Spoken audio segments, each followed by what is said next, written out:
கடந்த 2 நாட்களுக்கு முன்பு காவிரி கரையோர மக்களின் மாட்டு வண்டி தொழிலாளர்களின் வாழ்வாதாரமாக இருக்கக்கூடிய மாட்டு வண்டியில் மணல் அள்ளுகிற வன்னியர் சமுதாய மக்களையும் மாட்டு வண்டி தொழிலாளர்களையும் கேவலமாக பாட்டாளி மக்கள் கட்சியினுடைய கிழக்கு மாவட்ட செயலாளர் திரு பிரேம்நாத் அவர்கள் பேசியிருக்கிறார். கரையோர மக்களையும் மாட்டு வண்டி தொழிலாளர்களையும் மணல் வியாபாரிகள் என்றும் மணல் திருடர்கள் என்றும் அவர் குற்றச்சாட்டை சொல்லியிருக்கிறார். அதை வன்னியர் மக்கள் கட்சியின் சார்பாகவும் கரையோர கிராமமால் மக்கள் சார்பாகவும் மாட்டு வண்டி தொழிலாளர்கள் சார்பாகவும் இன்று 300க்கும் மேற்பட்ட மக்கள் அவர் கரூர் பைபாஸ் மதுரை பைபாஸில் உள்ள அவரது வீட்டை முற்றுகையிட்டு மக்கள் தங்களுடைய எதிர்ப்பை காட்டிக் கொண்டிருக்கிறார்கள். ஆர்ப்பாட்டம் வாயிலாக காட்டிக் கொண்டிருக்கிறார்கள். தகவல் தெரிந்த உடனே நான் கிளம்பி இந்த சம்பவ இடத்திற்கு வந்திருக்கிறேன்.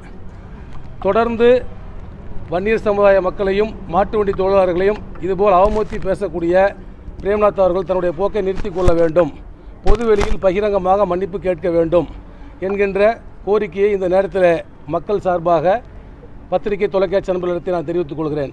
மேலும் திரு பிரேம்நாத் அவர்களுக்கு ஒரு விஷயத்தை சொல்லிக்கொள்ள ஆசைப்படுகிறேன்.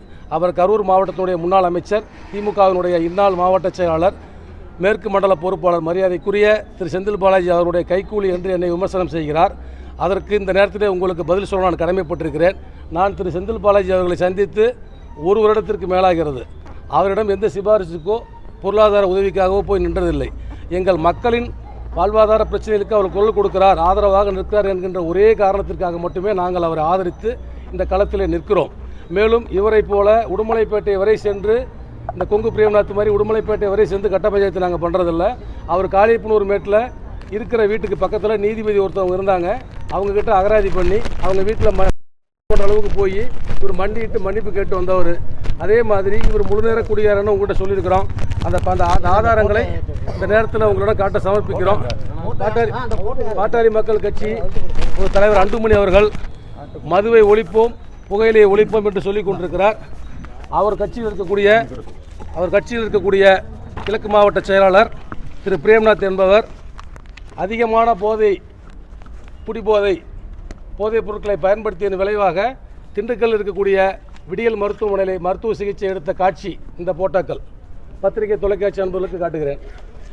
அதுபோல பாமகவினுடைய தலைவர் திரு அன்புமணி ராமதாஸ் அவர்கள் பொது இடங்களில் புகைப்பிடித்தால் 500 ரூபாய் தடை என்கின்ற சட்டத்தை அவருடைய மக்கள் சுகாதாரத்துறை அமைச்சராக இருந்த காலத்தில் சொல்லியிருக்கிறார். இன்று வரை அது நடைமுறையில் இருக்குது.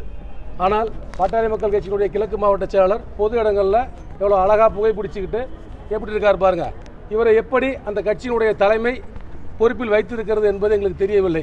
இவர் தொடர்ந்து இதே மாதிரி வேலைகளை செய்து கொண்டிருந்தார்.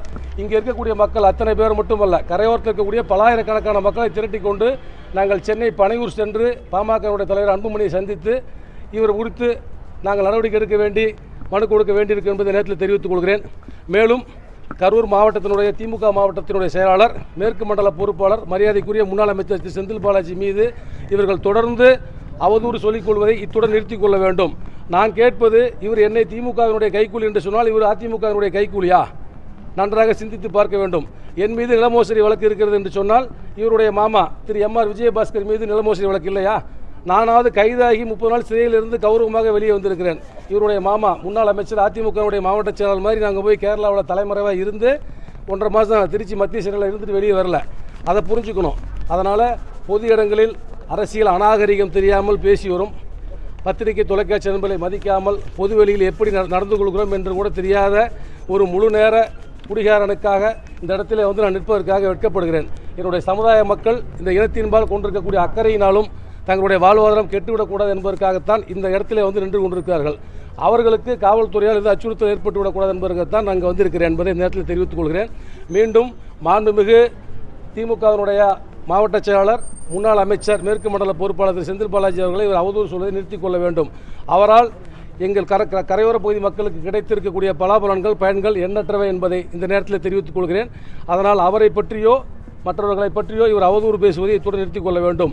நாங்கள் கரையோர மக்கள் மட்டுமல்ல, கரூரில் இருக்கக்கூடிய அத்தனை தொழில் சார்ந்த மக்களும் பொதுமக்களும் அவருடைய காலத்தில் இன்று கரூரினுடைய அரசியல் அதிகாரமாக பார்க்கப்படுகிற திமுகவினுடைய 2ஆம் கட்ட தலைவர்களுடைய அரசியல் ஆளுமை மிக்க நபராக பார்க்கப்படக்கூடிய திரு செந்தில் பாலாஜி அவர்கள் மூலமாக கரூருக்கு நாங்கள் விமான நிலையம் கொண்டு வந்து விடுவோம் என்ற நம்பிக்கையில் இருக்கக்கூடிய இந்த நேரத்தில் இது போன்ற அவதூறான பேச்சுக்களை நிறுத்திக் கொள்ள வேண்டும். இல்லை என்று சொன்னால் தொடர்ந்து இவர் இன்னும் காவல் மண் கடத்தி கொண்டு தான் இருக்கிறார். பர்மிட் இல்லாமல் செஞ்சு கொண்டிருக்கிறார். இவருடைய சட்டவிரோத செயல்கள், கட்ட பஞ்சாயத்து செயல்களை நாங்கள் ஆதாரத்துடன் வெளியிட்டு இவருக்கு கைது செய்யும் வரை நாங்கள் ஓய மாட்டோம் என்று இந்த நேரத்தில் எச்சரிக்கை விடுத்து அவருடைய அந்த இடத்திலிருந்து நாங்கள் கலைந்து செல்கிறோம். பத்திரிகை தொலைக்காட்சி நண்பர் வாயிலாக நான் தெரிவித்துக் கொள்வது, இனிமேலாவது அவர் மரியாதைக்குரிய செந்தில் பாலாஜி அவர்கள் மீதும் எங்கள் மீதும் எங்கள் சமுதாய மக்கள் மீதும் மாட்டு வண்டி தொழிலாளர்கள் மீதும் அவர் எந்தவித விமர்சனங்களையும் வைக்கக்கூடாது என்று இந்த நேரத்தில் பகிரங்கமாக எச்சரிக்கை விடுத்து மீண்டும் இதேபோல் அவர் தொடர்ந்து செய்து கொண்டிருப்பேனானால் நாங்கள் சட்டப்படி நடவடிக்கை எடுப்போம். அவங்க தலைமைக்கிட்ட போய் நின்று அவர் பதவியை பறிக்காமல் விடமாட்டோம் என்பதை இந்த நேரத்தில் தெரிவித்துக் கொண்டு விடைபெறுகிறேன். நன்றி, வணக்கம். பின்னாடி வரே. பாமக பிரேம்நாத்திற்கு எச்சரிக்கை எச்சரிக்கை.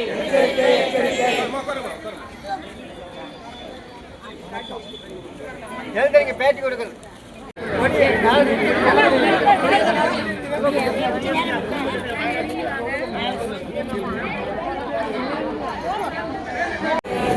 பாமக பிரேம்நாத்தை கண்டிக்கின்றோம் கண்டிக்கின்றோம். மன்னிப்பு கேள். மாட்டு வண்டி தொழிலாளர்களை மணல் திருடங்கள் என்று சொன்ன கடத்தலில் கனிம வள கொள்ளையில் கட்ட பஞ்சாயத்து செய்து வரும் கப்பம் கேட்டி மிரட்டி வரும் கட்ட பஞ்சாயத்துக்காரனை சமூக விரோதியை பாமக வாழ்வாதாரத்தில் தலையிட்டு சமூக விரோதி பிரேம்நாத்திற்கு எச்சரிக்கை எச்சரிக்கை. கைது செய். காவல்துறையை கைது செய். வன்னியர் சாதி மக்களை அவதூறாக பேசிய காவல்துறையை கைது செய். நியாயம்தானா மலையோர மக்களின் வாழ்வாதாரத்தை அழித்து ஒழிக்க போகும் துரோகியே.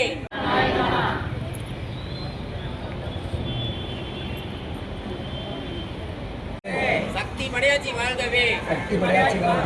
வெல்கவே. மாட்டு வண்டி தொழிலாளர்களின் போராட்டம் வெல்கவே. கரையோர வாழ் மக்களின் கைது செய். நியாயம்தானா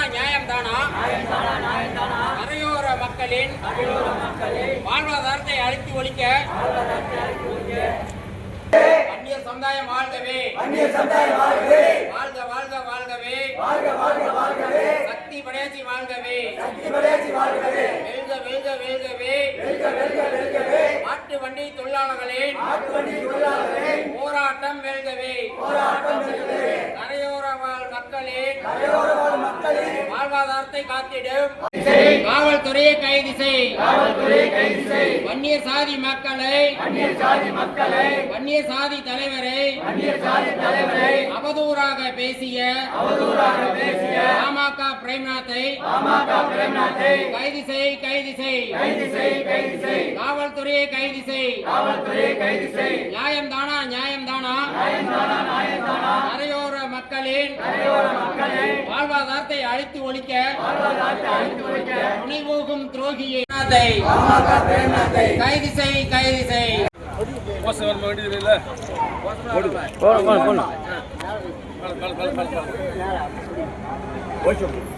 வேண்டாம்.